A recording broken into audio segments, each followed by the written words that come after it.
De Gênesis, capítulo de número 29, Jacó chega ao poço de Harã.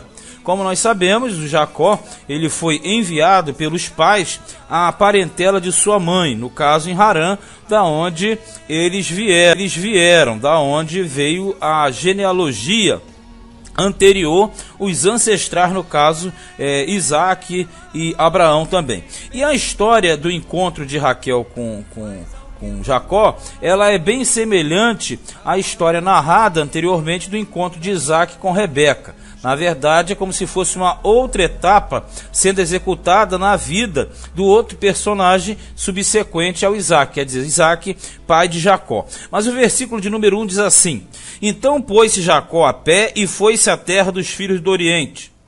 E olhou, e eis um poço no campo, e eis 3 rebanhos de ovelhas que estavam deitados junto a ele, porque naquele poço davam de beber aos rebanhos. E havia uma grande pedra sobre a boca do poço.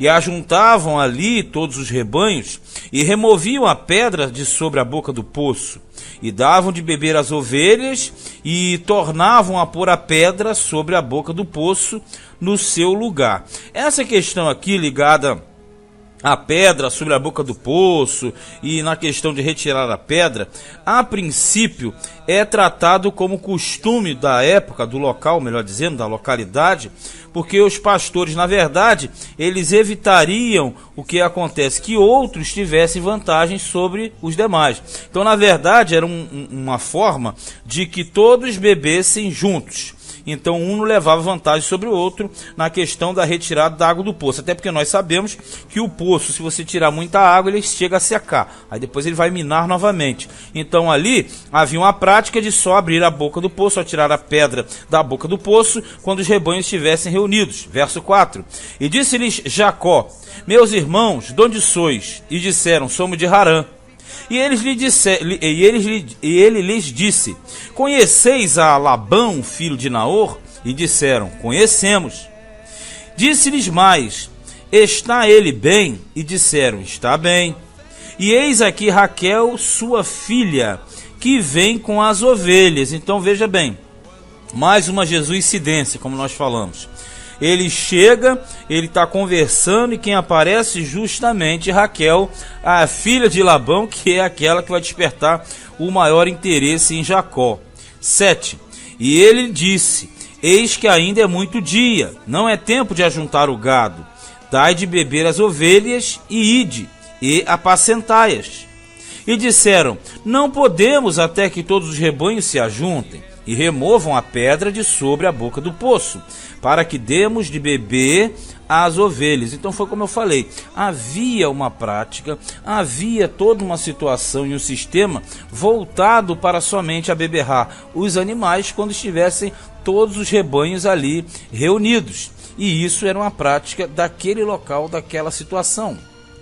A partir do versículo 9, fala do encontro de Raquel com Jacó, porque ela vinha se aproximando com as ovelhas do pai. Verso 9: Estando ele ainda falando com eles, veio Raquel com as ovelhas de seu pai, porque ela era pastora.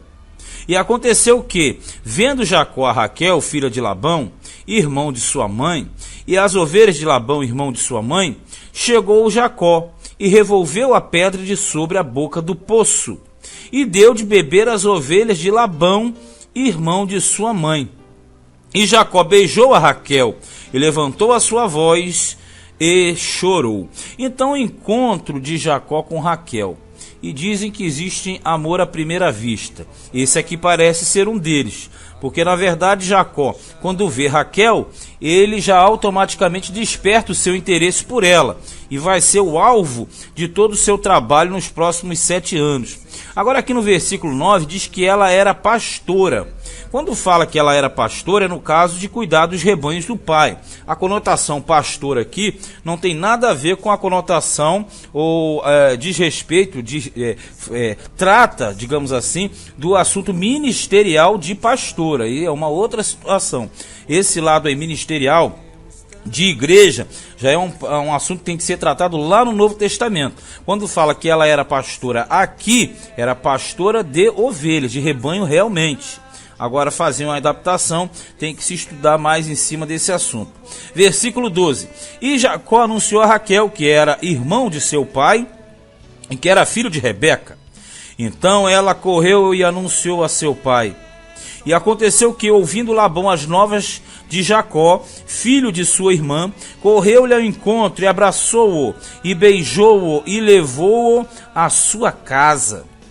E contou ele a Labão todas estas coisas, quer dizer, tudo que tinha acontecido, da sua saída, da sua caminhada, etc.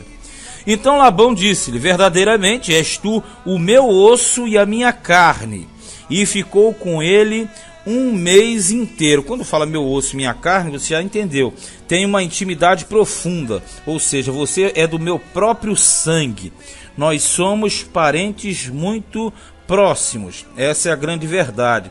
E ali, essa história, como você percebe, é muito parecida com a história de Rebeca e com Isaac. A diferença é que naquele contexto, Rebeca saiu de Harã e foi até Isaac em Canaã. E agora Jacó sai de Canaã e vai a Raquel e a Léa, no caso, em Harã. Mas a situação é muito parecida, muito interessante nesse aspecto. Verso 15. Depois disse Labão a Jacó: porque tu és meu irmão, hás de servir-me de graça? Declara-me qual será o teu salário. Porque estava um mês inteiro ali. Então fala assim, porque você é meu parente, você não vai trabalhar de graça. Então, na verdade, fala qual é o teu salário.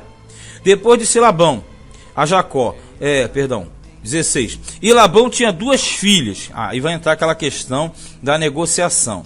O nome da mais velha era Léia, e o nome da menor era Raquel. Léia, porém, tinha olhos tenros, mas Raquel era formosa, era de formoso semblante e formosa à vista. Vamos entender aqui. Na verdade, quando fala que Léia tinha olhos tenros, isso aqui é um eufemismo, uma forma de falar que ela não era tão bonita, tão atraente. Ao passo que Raquel era bonita, formosa à vista, de formoso semblante, quer dizer, era bem aprazível, enquanto que Léia era de olhos tenros, ela não despertava tanto interesse, não era tão bonita assim e não despertou tanto o interesse de Jacó. E Jacó amava a Raquel e disse: 7 anos te servirei por Raquel, tua filha menor. Aí nós devemos entender o quê? Que como Jacó ele foi saqueado, ele foi roubado, assaltado no caminho, ele chegou lá zerado. Isso era um propósito de Deus. E aí ele vai passar a trabalhar para o Labão 7 anos para pagar o dote de Raquel. O dote de Raquel. Não se fala aqui como foi feito, mas os cálculos ali rolaram e chegaram à conclusão de que aqueles valores seriam correspondentes. Então 7 anos ele vai servir a Labão por amor de Raquel e para casar com ela, para pagar o dote. Então disse Labão: melhor é que eu te dê do que a dê a outro varão. Fica comigo. Assim serviu Jacó 7 anos por Raquel, e foram aos seus olhos como poucos dias, pelo muito que a amava. Então ele trabalhou 7 anos para pagar o dote de Raquel. E o Labão falou: tudo bem, melhor que você case com ela do que outro. Porque ele, na verdade, ele casando com Raquel, e aqui já tem uma esperteza de Labão, ele sabia que ele seria para ele, na cabeça dele, um servo eterno. Sem contar o plano que ele já tem na frente de passar para ele a Léia, que estava lá no caso, lá entre aspas, aí retida, digamos assim, para não falar outra expressão. Não conseguia casar. Ela não conseguia casar. Então, ele vai empurrar a Léia na frente para que ela, na verdade, saia daquele encalhamento que ela estava ali. E aí, na verdade, a Raquel vai ser depois dada a Jacó. Isso acontece aqui no versículo 21. E disse Jacó a Labão: dá-me minha mulher, porque meus dias são cumpridos, para que eu entre a ela. Então ajuntou Labão todos os varões daquele lugar e fez um banquete. E aconteceu à tarde que tomou Léia, sua filha, e trouxe-lhe e entrou a ela. Então a questão toda aqui é o seguinte: o Jacó vai usar de boa vontade, trabalhar 7 anos para Raquel, por Raquel. Enquanto que o Labão, malandramente, ele não vai fazer o negócio direito, porque ele tinha a Leia que estava lá no encalhamento, ela estava retida. Então ele falou, não, vou empurrar a Leia primeiro. Então na festividade, que durava 7 dias, 7 dias a festividade, o Jacó, ele teria o casamento de Raquel, que na verdade passou para Leia. E ele só vai descobrir isso depois, porque aqui diz que ele entrou a ela, até aqui não fala nada. 24. E Labão deu sua serva Zilpa por serva a Leia, sua filha. Então vamos lá. 25.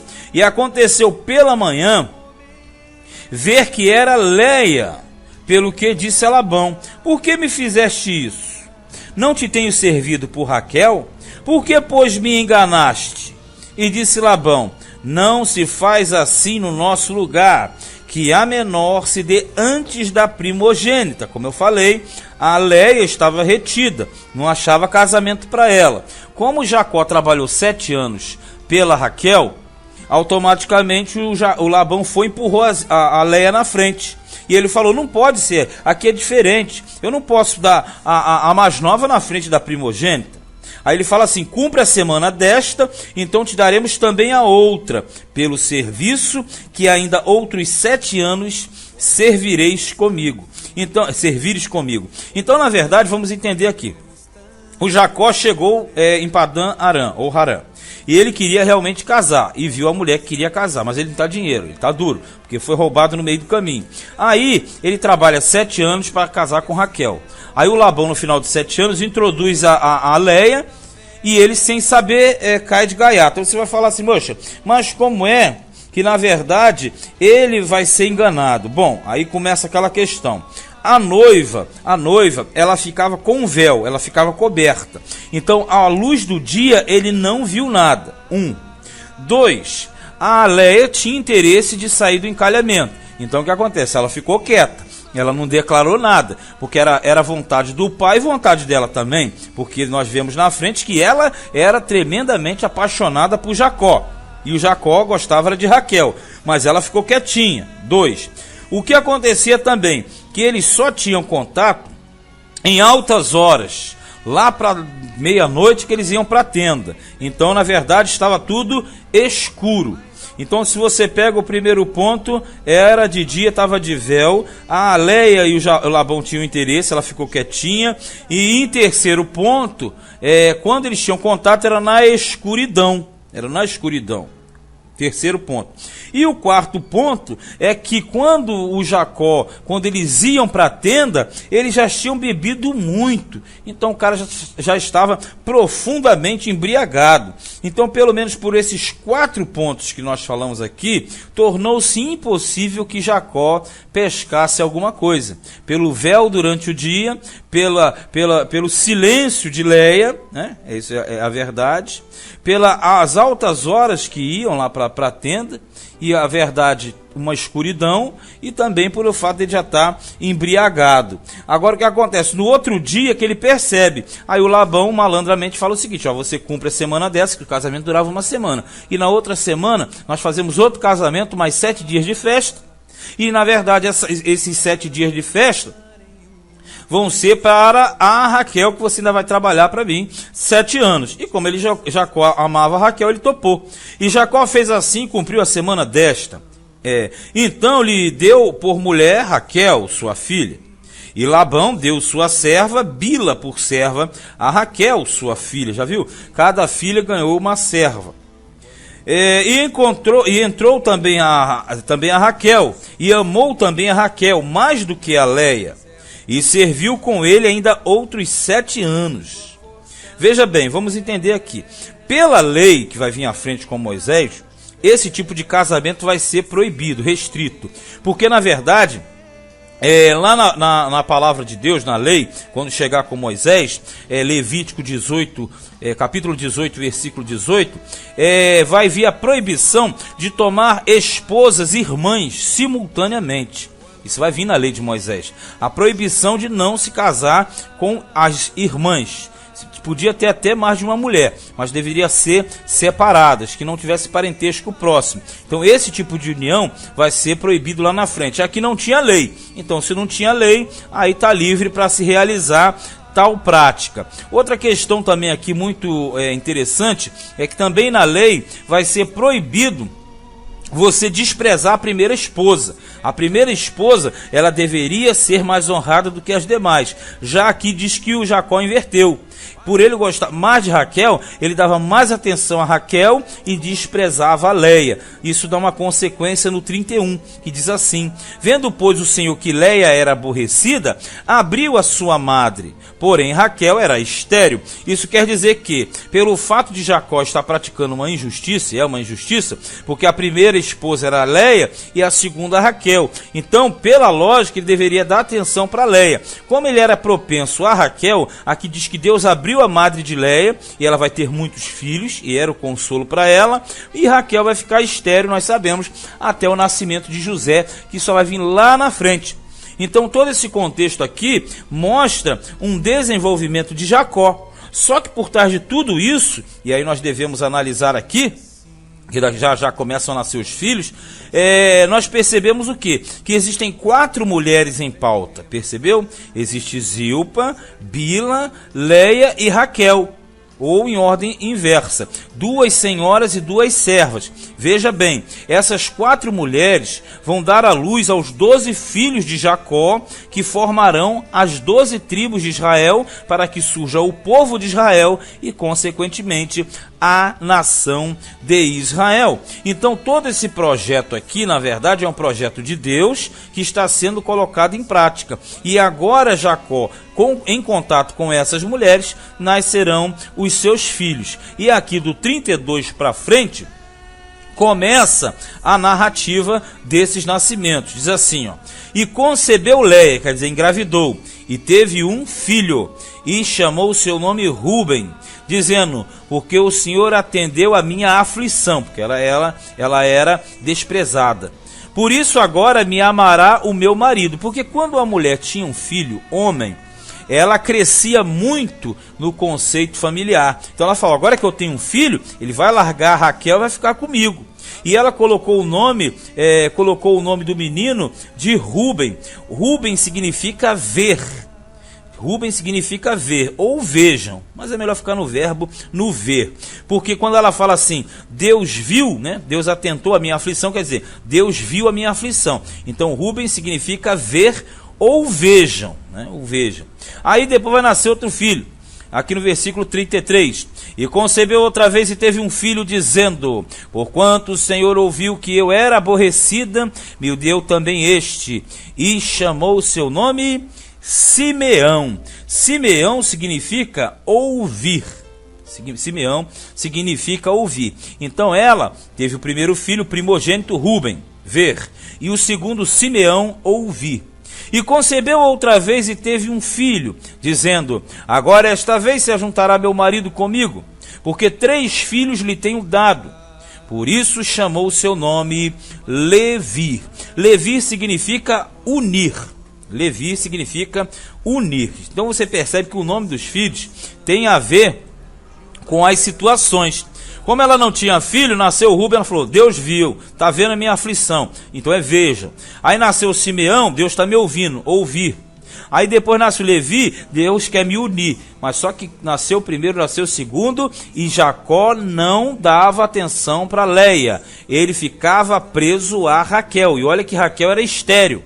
Aí no 35, e concebeu outra vez e teve um filho, dizendo: esta vez louvarei o Senhor. Por isso chamou o seu nome Judá, e cessou de ter filhos. Quando ela teve o quarto, que foi Judá, ela pegou e falou: agora eu vou louvar a Deus. Por quê? Agora ele veio morar comigo.